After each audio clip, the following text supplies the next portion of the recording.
Salut à tous les amis et bienvenue dans ce nouvel épisode, le 13e de Film en vrac.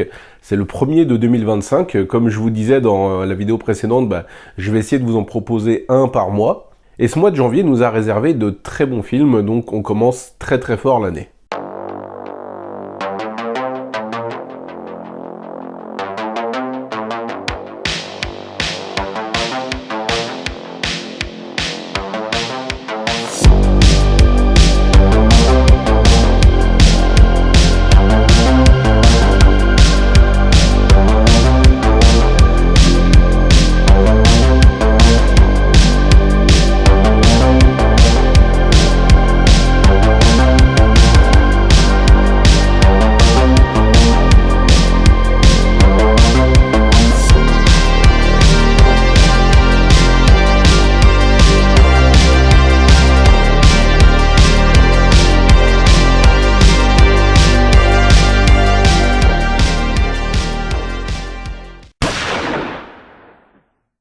On a commencé très fort avec le nouveau film de Ray Young, Tout ira bien. Alors j'avais déjà apprécié son précédent film, Un printemps à Hong Kong, qui mettait en scène Tai Bo et Yuen Fua, qui racontait l'histoire d'amour secrète entre deux hommes vieillissants au cœur de Hong Kong. Et là, avec la même tendresse et la même mélancolie, Ray Young nous raconte avec Tout ira bien l'après, comment survivre à la perte de son conjoint. Nous suivons ainsi Angie, après la perte soudaine de sa compagne, son deuil, et surtout sa place plus ou moins remise en question au sein de la belle famille. Alors, sans jamais être manichéen, le réalisateur nous dépeint une famille traditionnelle, où chaque membre, sans forcément vouloir faire preuve d'égoïsme, veut tout simplement faire valoir ses droits.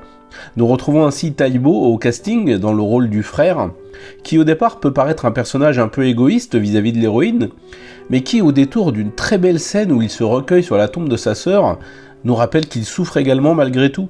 La réalisation douce et sans esbrouf nous permet d'embrasser totalement les émotions et toutes les étapes du deuil pour Angie. Déni, tristesse, colère, résignation. La qualité d'écriture du film et des personnages ne diabolise jamais personne, mais dépeint au contraire des personnages tentant d'exister et de penser à l'après. Parce qu'au-delà des questions juridiques et des affaires de famille, le film est avant tout doux, mélancolique, rempli d'amour.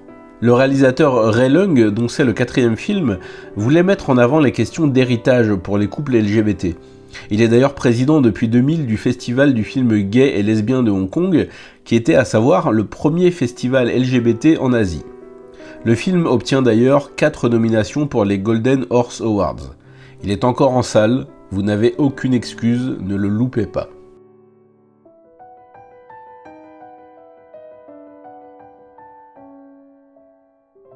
Aux prémices de la Seconde Guerre mondiale, nous suivons une jeune enfant pleine d'énergie et de vie intégrer une nouvelle école. Deuxième film de Shinosuke Yakuwa, Toto-chan, la petite fille à la fenêtre, est un film d'une très grande beauté, aussi bien visuelle qu'émotionnelle. Si comme moi vous êtes friand de ces films qui vous amènent à songer à votre propre enfance, au souvenir de la voix de votre maîtresse, des rires des copains et du bruit du rebond des ballons dans la cour de récré, de la caresse du soleil sur votre peau pendant les après-midi, ce film est fait pour vous.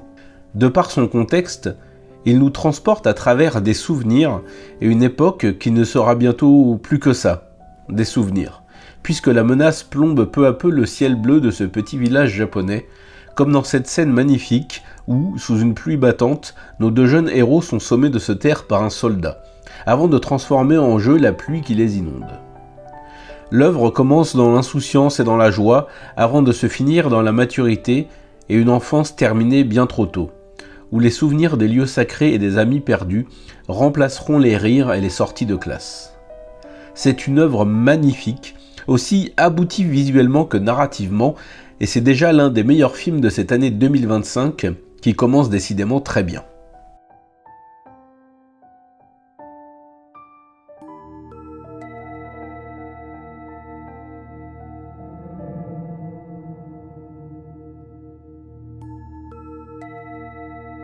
A l'instar de ses 3 précédents films, Nosferatu de Robert Eggers est visuellement époustouflant.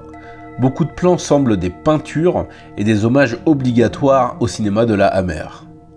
Nous assistons même à une véritable déclaration d'amour à un certain cinéma d'horreur gothique, tant l'ambiance est particulièrement travaillée dans certaines séquences, comme l'arrivée au château du comte Orlok, ses plans perdus dans la brume et ses châteaux délabrés, et tout comme la scène finale qui est d'une beauté et d'un symbolisme bouleversant.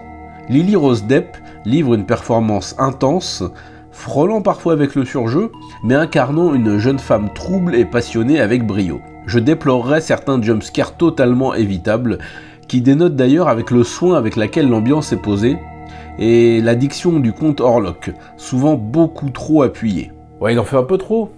En mode bouh, regardez-moi, je suis un vampire millénaire, bouh, bouh.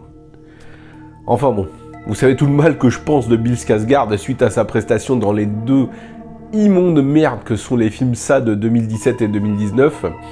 Mais miracle, ce Nosferatu lui a permis de jouer dans un bon film dans sa carrière. Comme quoi tout arrive. Ouais, bon, j'abuse. Barbarian, ça va, c'était sympa. S'il est par moments peut-être un peu laborieux dans ses dialogues, j'ai été conquis par son ambiance, son visuel, sa cruauté et sa beauté macabre, comme lors des scènes de l'invasion de la peste à travers la ville, dont les rues se remplissent de cadavres.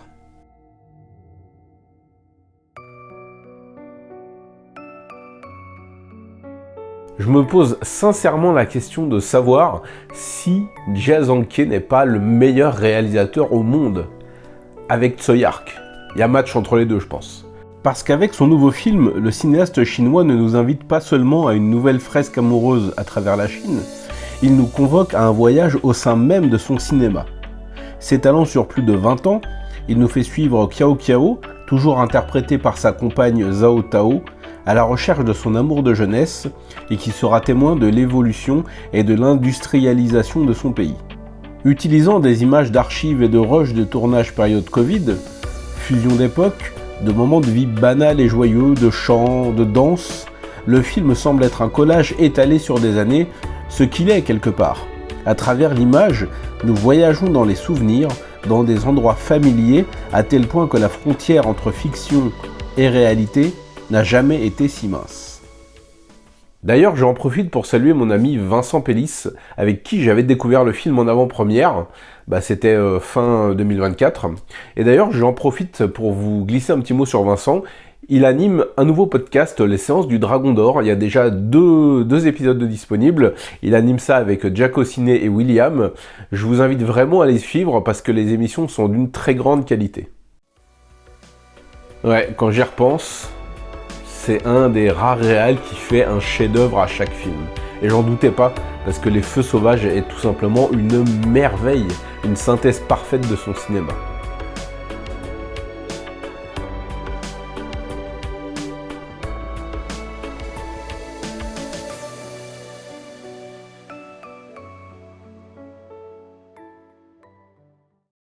Et une petite news assez incroyable pour terminer en beauté cette vidéo, c'est le rachat du catalogue de la Golden Princess.